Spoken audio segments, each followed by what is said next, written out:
नमस्कार, मी मृणाली पिळणकर. तुम्ही पाहत आहात LS मराठी.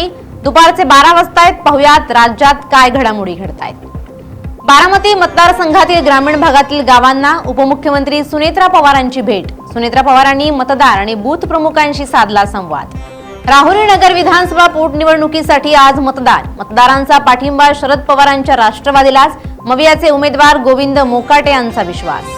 भाजपच्या कोअर कमिटीची बैठकीत विधान परिषदेच्या इच्छुक उमेदवारांच्या नावांची चर्चा झाल्याची माहिती.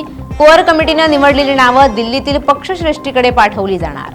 भोंदूबाबा अशोक खरातला 5व्या गुन्ह्यात दिलेली 5 दिवसांची पोलीस कोठडी आज संपली. खरातला पुन्हा VC द्वारे करणार कोर्टात हजर. SIT आणि पोलीस खरातची कोठडी मागण्याची शक्यता.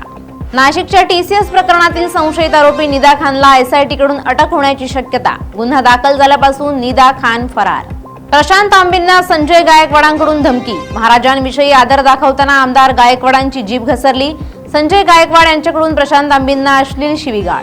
भंडाऱ्याच्या शासकीय वैद्यकीय महाविद्यालयात रुग्णांच्या नातेवाईकांनाच न्यावं लागतंय स्ट्रेचर ओढत. घटनेचा व्हिडिओ समोर, नागरिकांमध्ये संताप. मुंबई पुणे द्रुतगती मार्गावर 23-24 एप्रिल रोजी मेगा ब्लॉक. दुपारी 12 ते 3 या वेळेत पुलाच्या कामासाठी ब्लॉक वाहतूक पर्यायी मार्गाने वळवण्यात येणार. जुन्नरच्या राजुरी आळेफाटा परिसराला अवकाळी पावसानं झोडपलं. पावसामुळे शेतीमालाचं नुकसान, शेतकरी मोठ्या संकटात.